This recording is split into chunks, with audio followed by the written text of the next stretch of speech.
मैं पिछले 3-4 दिन से कर्नाटका के अलग अलग स्थान पर जा रहा हूं।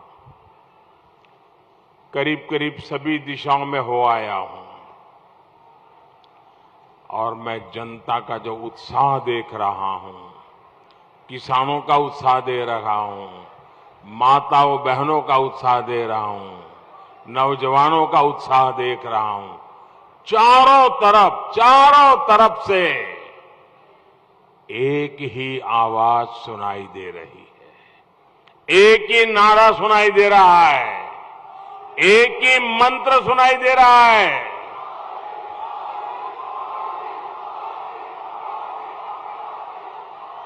चारों तरफ से एक ही मंत्र सुनाई दे रहा है, ई बारिया निर्धारा,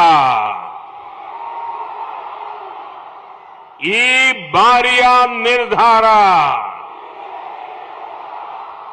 ई बारिया निर्धारा। सहोदर सहोदरियरे, 2018 के चुनाव के बाद पहले येदियुरप्पा जी और फिर बोम्मई जी को यहां डबल इंजन सरकार के विजन को आगे बढ़ाने के लिए सिर्फ 3.5 साल ही मिले थे और 3.5 सालों में शुरू में तो बहुत समय उनका कूड़ा कचरा साफ करने में गया, गड्ढे भरने में गया। डबल इंजन की सरकार ने, कांग्रेस जेडीएस सरकार ने जो कुछ भी नुकसान किया था उसको भरपाई करने में भी उनकी ताकत शुरू में लग गई। सामान्य मानवी का जीवन आसान बनाना हो या फिर आधुनिक इंफ्रास्ट्रक्चर का काम, आज मैं गर्व से कह सकता हूं कर्नाटका में नई गति आई है, तेज गति आई है। आज रोड, रेल से लेकर पोर्ट और एयरपोर्ट तक कर्नाटका में हजारों करोड़ रुपए निवेश किए जा रहे हैं। मैं आपको एक आंकड़ा देना चाहता हूं, याद रखोगे? आवाज आए तो पता चले, जरा हाथ ऊपर के बताइए। याद रखोगे? पक्का याद रखोगे? घर घर जाके लोगों को बताओगे? कांग्रेस जेडीएस सरकार के समय कर्नाटका में सालाना 30,000 करोड़ रुपए का आसपास विदेश से निवेश आता था, फॉरेन डायरेक्ट इन्वेस्टमेंट 30,000 करोड़ के आसपास आता था। कितना? जरा जोर से बोलिए, कितना आता था? कितना आता था? याद रहेगा? 30,000 करोड़। डबल इंजन सरकार बनने के बाद भाजपा को आपने मौका दिया, भले हमें 3 साल मिले, लेकिन 3 साल में 3 गुना बढ़कर सालाना लगभग 90,000 करोड़ रुपए हो गया। पहले कितना था, अब कितना हुआ? कर्नाटका का भला हुआ कि नहीं हुआ? कर्नाटका का लाभ हुआ कि नहीं हुआ? नौजवानों को फायदा हुआ कि नहीं हुआ? रोजगार के अवसर बने कि नहीं बने? किसने किया? किसने किया? तो एक काम करने वाले लोग चाहिए कि नहीं चाहिए आपको? कर्नाटका को आगे बढ़ाने वाले लोग चाहिए कि नहीं चाहिए? साथियों, ये इसलिए हुआ क्योंकि बीजेपी सरकार की पहली प्राथमिकता कर्नाटका का विकास है। बंधु भगिनीरे, किसी भी सरकार की सबसे बड़ी परीक्षा किसी आपदा के समय ही होती है। बीते 3.5 वर्षों में दुनिया पर, देश पर, कर्नाटका पर पिछले 100 साल का सबसे बड़ा संकट आया। याद है ना? कोरोना 100 साल में ऐसी महामारी नहीं आई थी। ऐसी भयंकर महामारी में कर्नाटका को सफलतापूर्वक इस संकट से निकालने का काम किसने किया? किसने किया? किसने किया? अगर बीजेपी न होती तो क्या होता? आपने केरल का भी हाल देखा था और उस समय महाराष्ट्र का भी देखा था। हमने कर्नाटका के हर नागरिक को, हर क्षेत्र को तेज गति से कोरोना का मुफ्त टीका लगवाया, वैक्सीनेशन करवाया। आप सबका वैक्सीनेशन हुआ था कि नहीं हुआ था?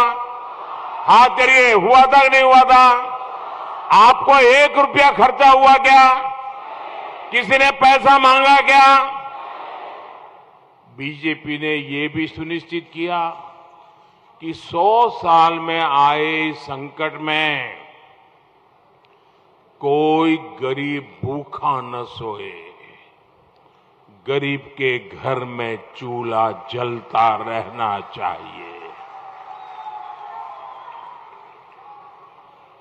आज इस देश का हर नागरिक हमें आशीर्वाद दे रहा है, क्योंकि उसे पता है कि तब जो इतना बड़ा संकट आया था, दुनिया के बड़े बड़े महारथी देश अपने देश को संभाल नहीं पा रहे थे, तब दिल्ली में आपका एक ऐसा बेटा बैठा था जो हिंदुस्तान में किसी भी गरीब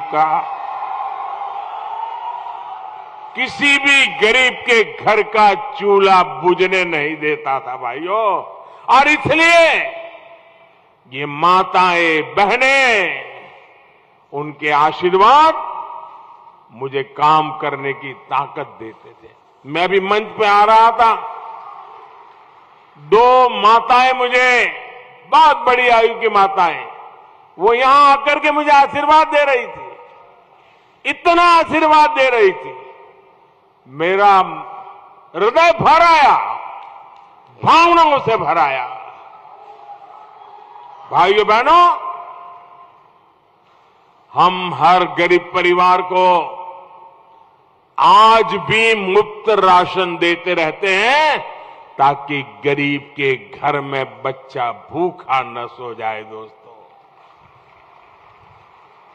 और इसी के कारण पूरा कर्नाटका कह रहा है, माताएं बहनें कह रही है, नौजवान कह रहा है, गांव का किसान कह रहा है, ई बारिया निर्धारा,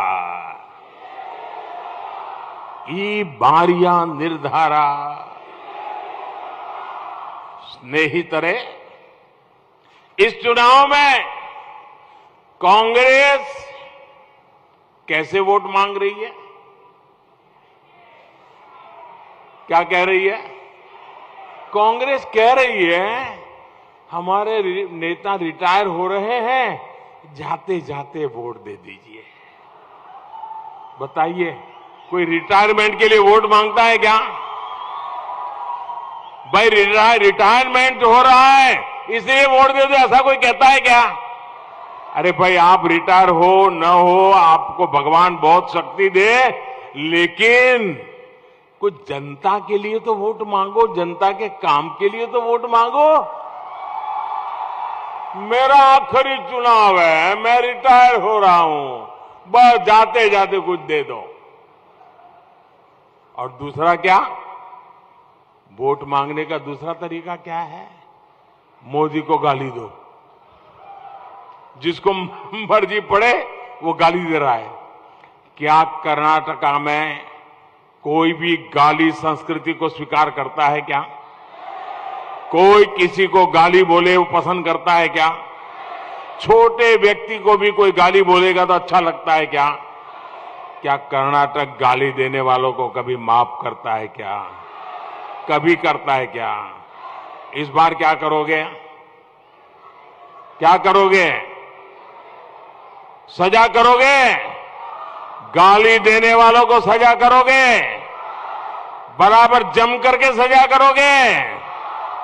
जब पोलिंग बूथ में बटन दबाओ ना, तब जय बजरंगबली बोल करके सजा दे देना इनको। पक्का दोगे ना?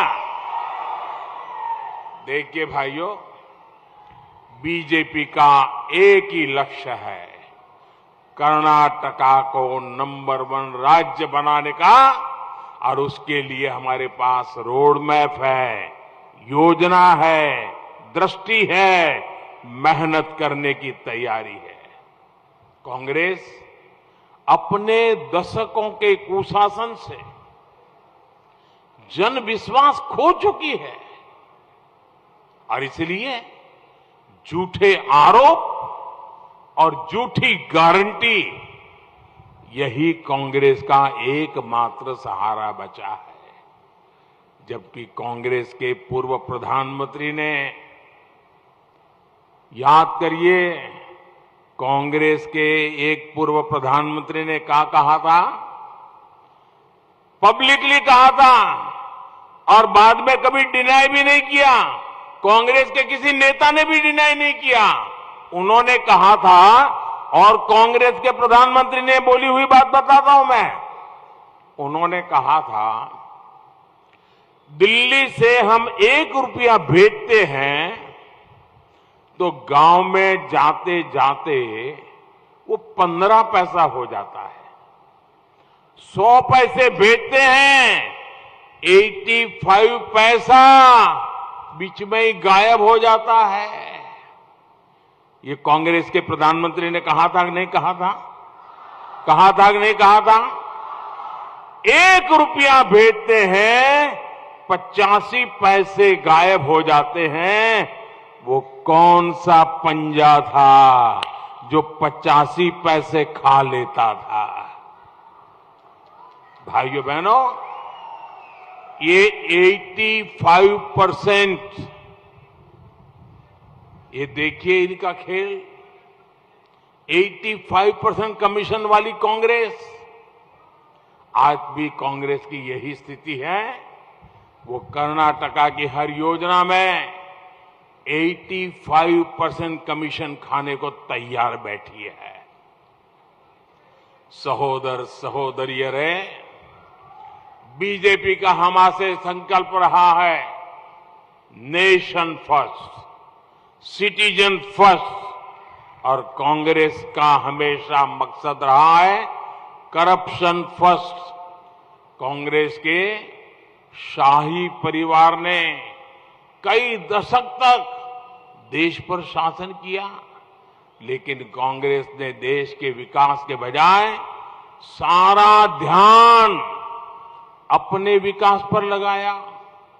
कांग्रेस ने देश में ऐसा सिस्टम विकसित किया कि इसकी तिजोरी हमेशा काली कमाई से भरी रहे, और इसके लिए कांग्रेस ने कागजों पर ऐसे करोड़ों लोग तैयार किए जिनका कभी जन्म ही नहीं हुआ था। मैं समझा पा रहा हूं आपको? कांग्रेस में अगर कोई विधवा पेंशन है तो ऐसे व्यक्ति को विधवा पेंशन मिलता था जो बच्ची पैदा नहीं हुई, जिसकी शादी नहीं हुई, और वो विधवा हो गई और कांग्रेस के खजाने से पैसा जा रहा है सरकार का। मैं आज देश को कर्नाटका के लोगों